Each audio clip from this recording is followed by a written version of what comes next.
Welcome to Ignite Intimacy, a podcast exploring intimacy, romantic relationships, sexuality, and everything that relates to these hot topics. We're going in. Are you ready? This is your host, Laura Aisha. Let's do this. What is happening, Ignite Intimacy community? It is your host, Miss Laura Aisha, and I am here with Erica Force, and we're going to be talking about some juicy topics today and important topics. So one thing that we're going to dive into today is birth control, and we're also going to talk about cuckolding, and you will learn more about that in the next few minutes.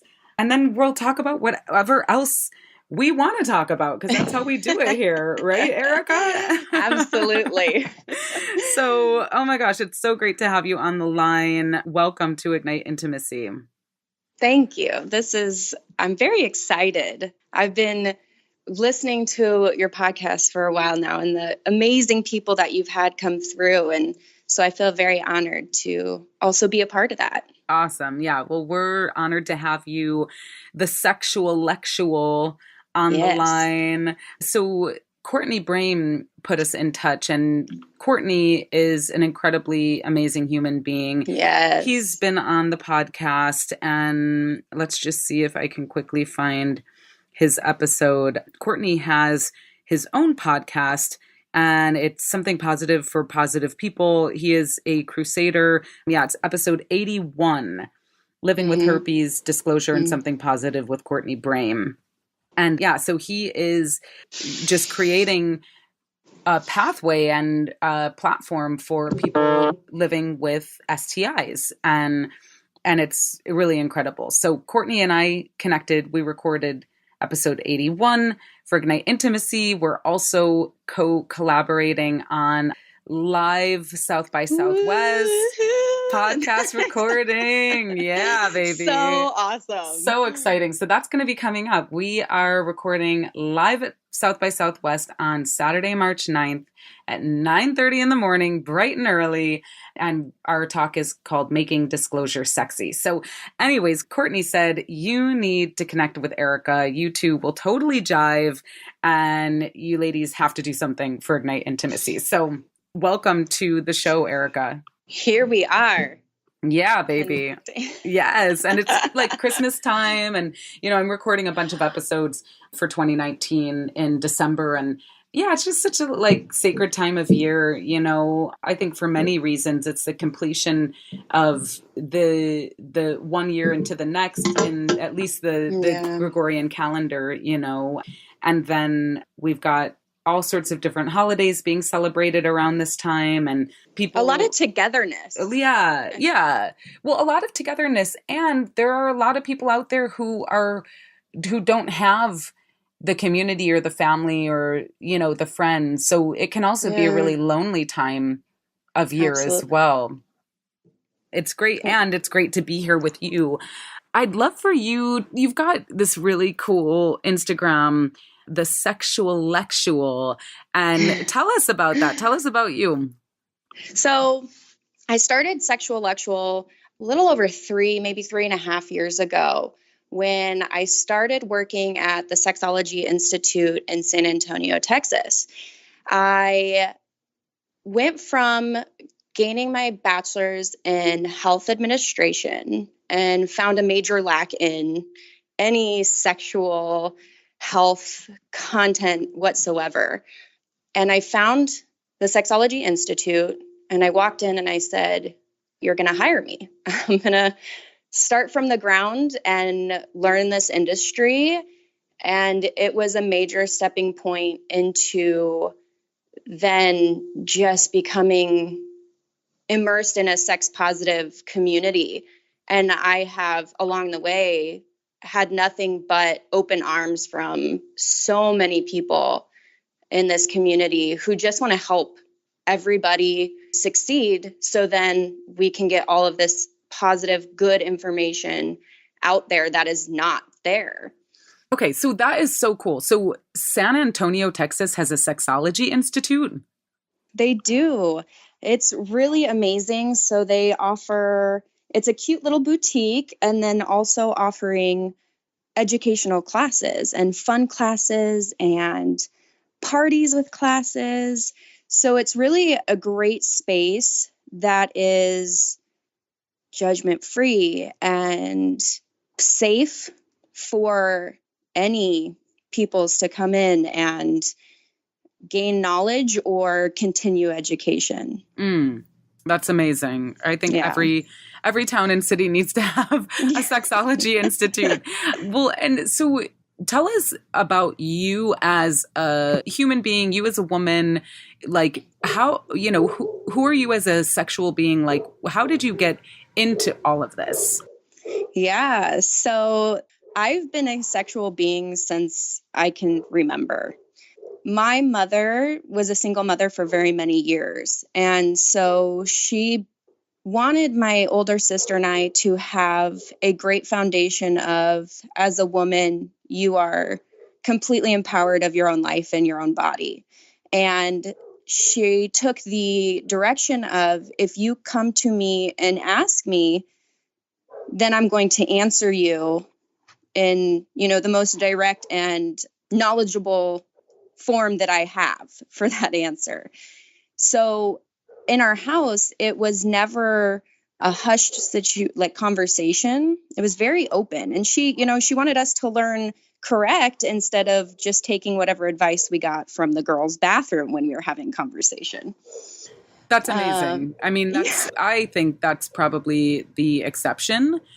I know my experience growing up was just like, oh my God, so much shame, so much like hide it, and it was really interesting because I've started to see this man, and we were kicking around New York, and my brother had come into town and he was hanging out with us, and like there was this discomfort around being like kissing this man or like being intimate with this man around my brother, because first of all, my family has like rarely sees me with a man.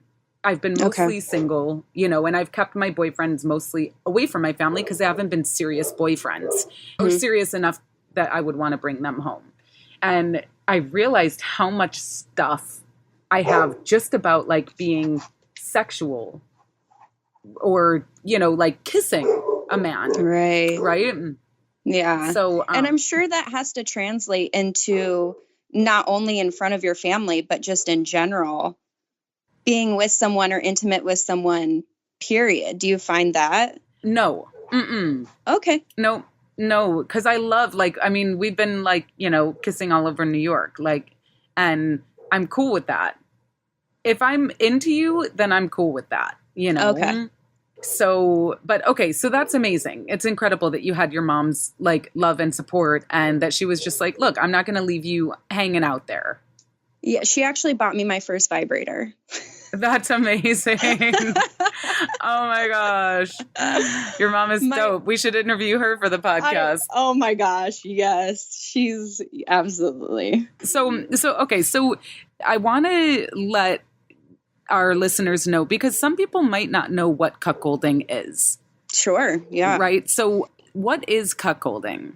So, as far as sexuality, I think people are grasping. Now we have an understanding that it's on a spectrum. And that is in most case for all sexual delights. So cuckolding, right now, when you look that up on the internet, it has kind of more of an extreme representation. Okay. Like if you look it up on Urban Dictionary or something along those lines. But a lot of cuckolding, the base of it has to do with some erotic humiliation. And when you think of humiliation, I think people go to an extreme sometimes of, oh my gosh, I don't think I'd like that because I don't find the desire to, be told I'm not worthy or be stepped on or spat on or, but it can really be what you make of it. So in my relationship, the cuckolding form that we participate in. We do own a cock cage. So the restriction of erection is really fun for us. And cum denial is really fun for us. And humiliation kind of can go in a couple different directions.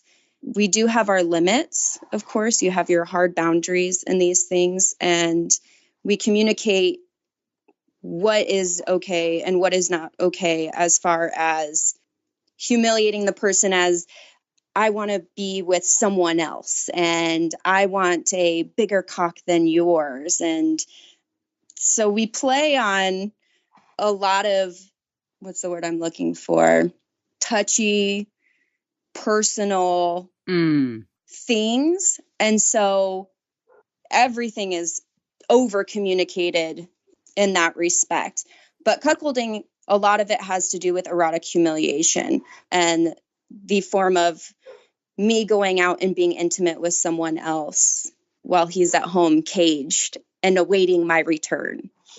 Wow. Okay.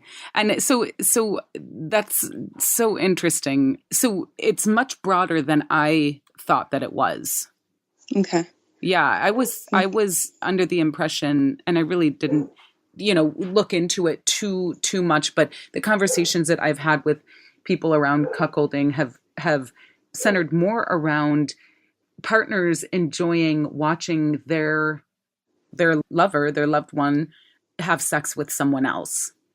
And we have participated in that as well. So the being able to create your own situations, your own relationship around cuckolding, that can absolutely be a part of it. Okay. Yeah, which I think is really dynamic. So there's this whole like humiliation piece to it as well. What is that about? What does that create? Yeah, talk to us a little bit about that. So the excitement for us and the drive for us is about pleasure. And humiliation or watching a partner or locking him up or any one of those different aspects that can come into play, they all feed into the pleasure that's being had.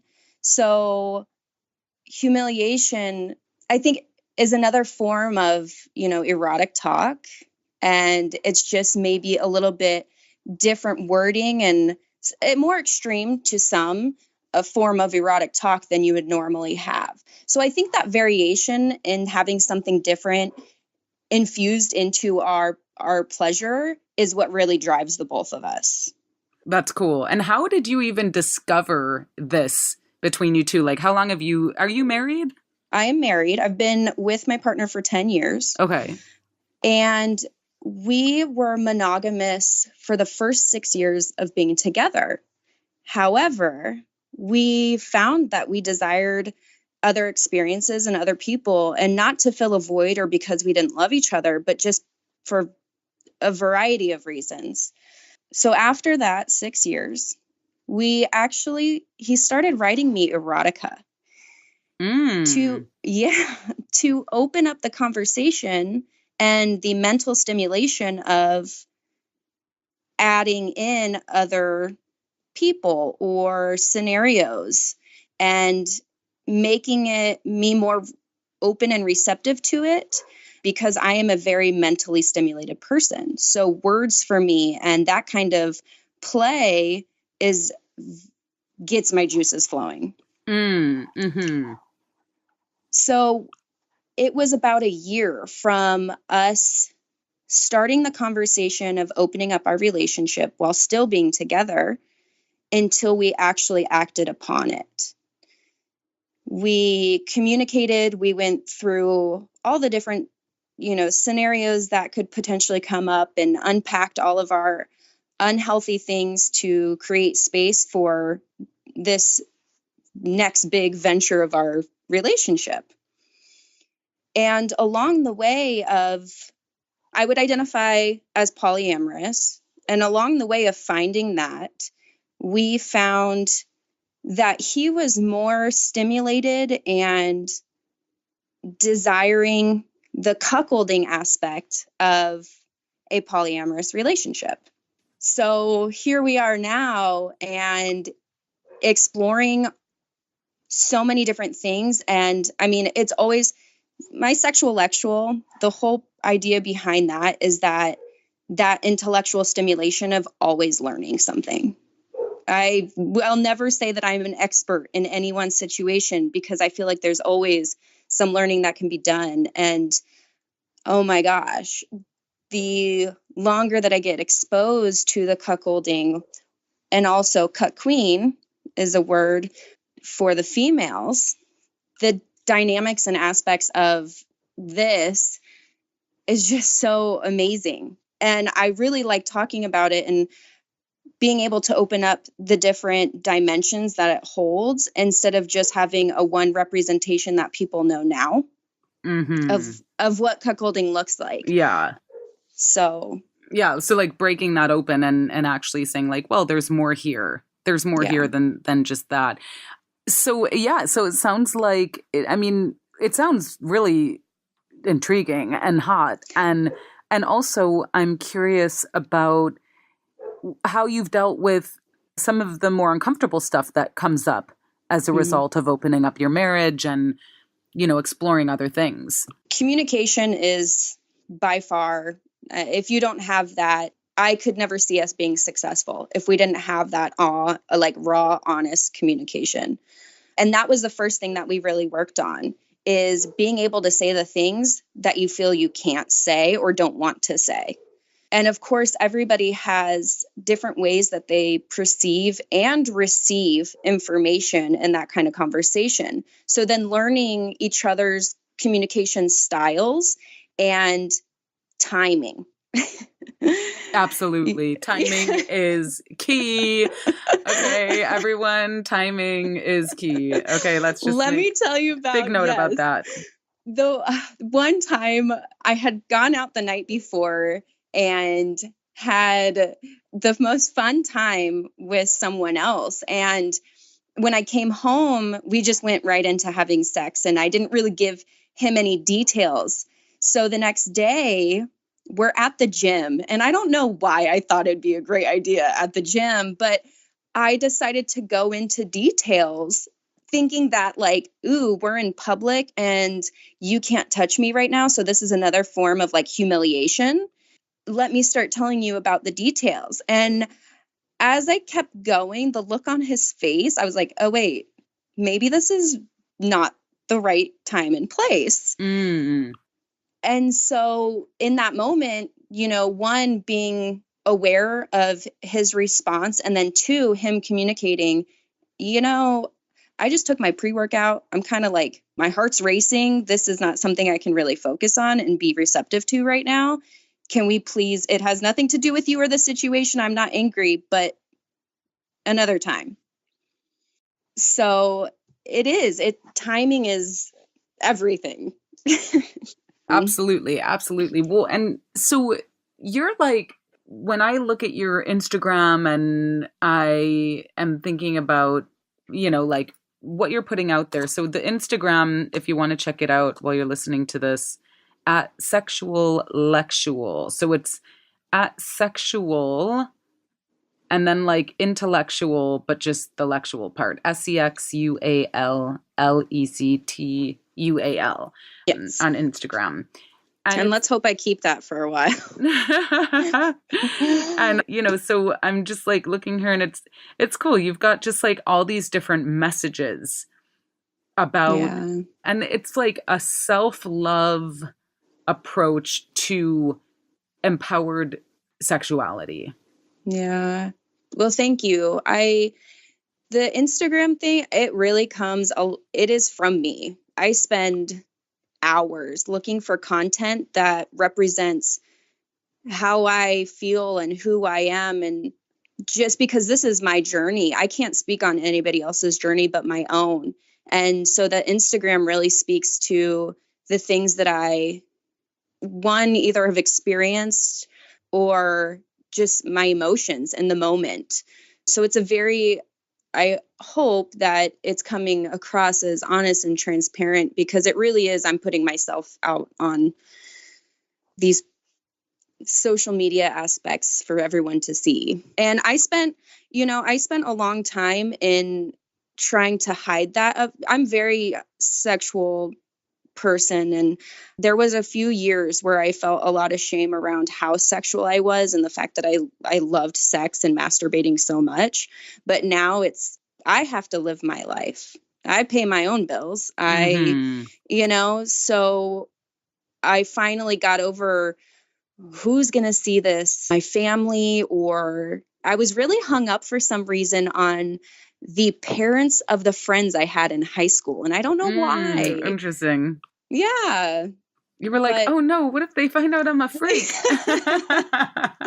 And it's like, half of them probably already knew you were a freak. Yeah, so true.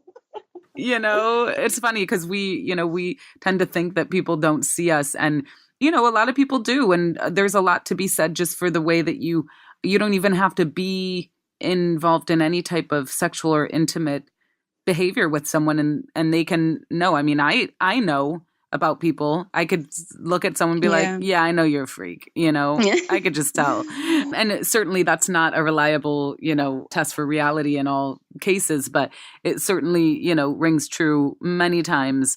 So let's talk through a couple of these posts that you've got here. Let's see. So this is one that we just talked about recently. Darling, all I want is to be irresistibly desired by you. Mm-hmm. And the turn on of being truly desired by a man or by anyone, by whoever is your lover type. What inspired you to put that up there? I was talking with my partner recently, and I said, not in my wildest dreams, one, did I think that I'd have this kind of relationship with someone, or even with you in the beginning. And the desire that we have for each other, it goes far beyond what I know I was taught at all. And it really is something that you don't have to look like the next door. And we get to create our own relationships, our own realities. And I think that desire that we have within each other and the desire to live our lives the way we want to really kind of fueled and ignited that post, because I have just been recently, I'm always, but more so recently, so thankful for his partnership and our communication, and the not only sexual desire that we have for each other, but just love and respect is one of our big things. So that was where that one was really coming from. Cool. Within. Yeah. Cool. I love the little image of the girl writing her Christmas list. Yeah. All I want, her asking for dick for Christmas. Yeah, exactly. So sexy isn't a shape, it's an attitude. Yeah. And no one else but you can claim your sex, how sexy you are and what that means to you.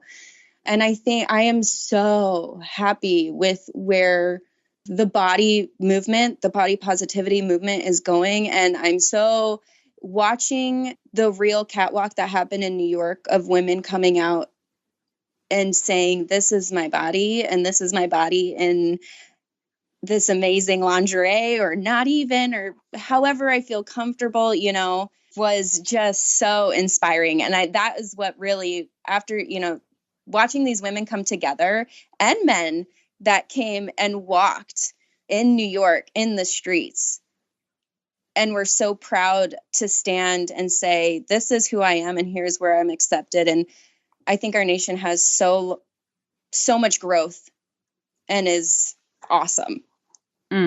So that mindset of is really coming along. Yeah. And owning it. And and being courageous in that. Great. I'm sure that wasn't easy for everybody, but they did it. Yeah. Yep. Okay. So basorexia, the overwhelming desire to kiss. Kiss. I love kissing. And that's when I go on a first date what I think I desire the most is just to feel someone's lips, and whether they're on my lips or my shoulder or my neck or my thighs, my feet, I kissing someone else's body, because for me, you also, when you're kissing someone, you're getting the scent of their skin. Mm. And that is so intoxicating. So,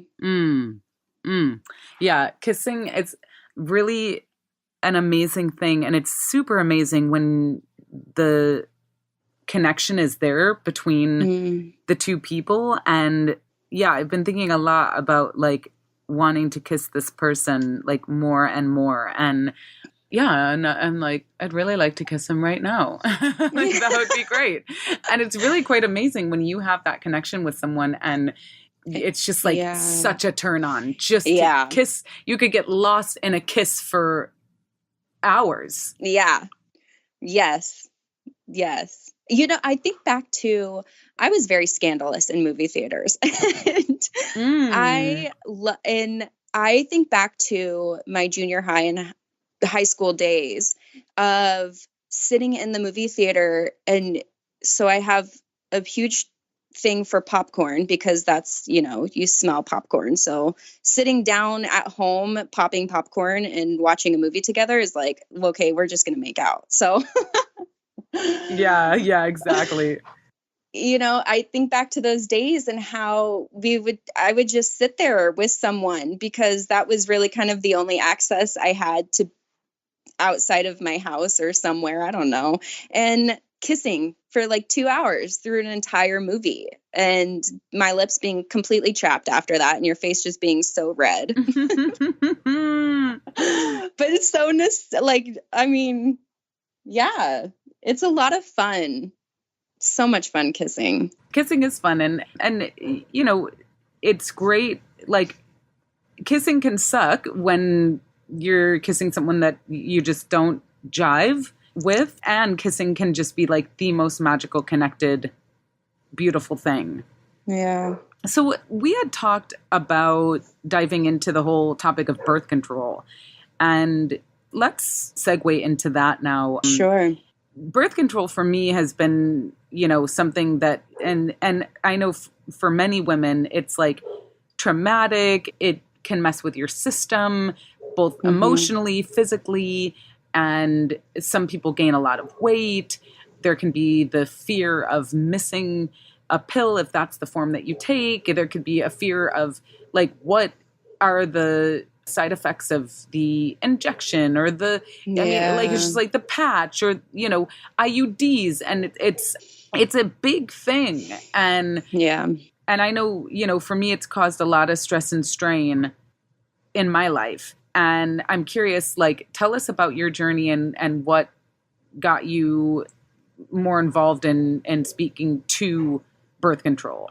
Yeah. So prior to like having penis and vagina sex, I told my mom that I wanted to, and that I wanted to be put on birth control as a preventative measure. And so at 15 years old, I started taking birth control. And I went through a couple different things to find the right one. And as far as that goes, it worked for me in the beginning. I tried the NuvaRing at one point and I broke out in hives. I just couldn't with the NuvaRing. It wasn't something that I felt I wanted inside my body. I have no idea. It was just something within myself that I broke myself out in hives having it inside. Yeah. And so then I returned to birth control. And 6 years ago, I went in and had an IUD inserted and got off the pill because I wasn't very accurate with taking a pill every day. And so that was something that, being in an open and polyamorous relationship, I wanted to make sure that I was, along with using condoms, I also had that second backup. And a year and a half ago, I had my IUD shift. and it started pushing against my uterus. And it was the worst pain internally. I'm very lucky, and I'm not someone who cramps very much during menstruation, but this IUD was jabbing against my uterus, and I couldn't have sex. I couldn't do physical activity. I couldn't squat down because it would shift and continue to poke through. And I was very nervous that it was going to puncture a wall, because I've heard horror stories of that happening. So I ended up having the IUD removed, and I have been without birth control for a year and a half now. Awesome. At the year mark, I started seeing so many changes in my body and my hormones. And it took at least a year to hit of those chemicals coming out of my body. Prior to that, I didn't see any change. And then I swear it was like the month to the day of the year, I started seeing everything change. And these are things that I didn't even know I was missing, because I had started birth control at such a young age and had been on it for 15 years now. Mm-hmm. So when I started having more vaginal lubrication, and not just in a sexual situation, but just in general, I was like, oh my gosh, this is insane. The regulation of my hormones now, I used to have major swings when, you go from the birth control into that week of placebo. Mm-hmm. I would just spin. Wow. And did you have the IUD that had hormones in it, or the hormone free? I had the copper. I had the Mirena. Okay. Yeah. So no, I don't believe that one doesn't have hormones in it. Yeah. Yeah. And so it was just localized to the uterus. So after that, yeah, actually coming into my own hormones regulating themselves, I don't see as major of an impact around when I am bleeding, which is really nice. So what does that mean? What do you mean by that? So I would have major depression dips in the past when I was on my period. I would become, it was almost like this out of body experience of, I know I can see how I'm acting and I know this is happening, but it wasn't something hormonally I could control. Like, I just felt like I would spin out. And I think it was that shift of birth control, regulation, nothing for a whole week. And then regulation. And my body just wasn't reacting to that kind of dramatic shift very well. And, I think a lot of people, instead of saying, oh, well, let's look into your birth control, or maybe a different form of method, it was, oh, you're in your teenage years, that's just normal. Mm-hmm. Yeah. So it was super downplayed, right? And like you thinking like, oh, this is normal? Okay. Like I just have to deal with this? Well, yeah. And then also just the emphasis on women taking birth control. Yeah. And men not having, like, there not being a birth control for men except for the use of condoms, right? Yeah. And like which is not, I mean, why should it be all on women to own that birth control process? And, I've got to say, like, I've spoken to several men who are just like, can't do condoms, can't stay hard in condoms, can't, blah, blah, blah. And like, and it's just such bullshit, Yeah. And it's like, yeah. Dude, I mean, I'm shocked at how, like, I used to have unprotected sex, like in my 20s, and got really, really strict about it in my 30s. And now I'm in my 40s. And, it's just like, unless we are like seriously kicking it, we're not having unprotected sex. You know? And because I just, it's like, you just know the ways of people. People are like out there and seeing other people. And also just, I mean, for me, it was like traumatic, the whole like fear of getting pregnant and, yeah, just like, oh God, it's just, I spend way too much of my life being concerned about whether or not, like, I was pregnant or whatever, like condoms would break and, all this different stuff. So It's like, why do we do that to ourselves? yeah, it's crazy. It's crazy. And then I was like, damn it, I'm trying to be responsible here. And like a freaking condom breaks or whatever. Yeah. So There are some really amazing apps out where you can upload your STI testings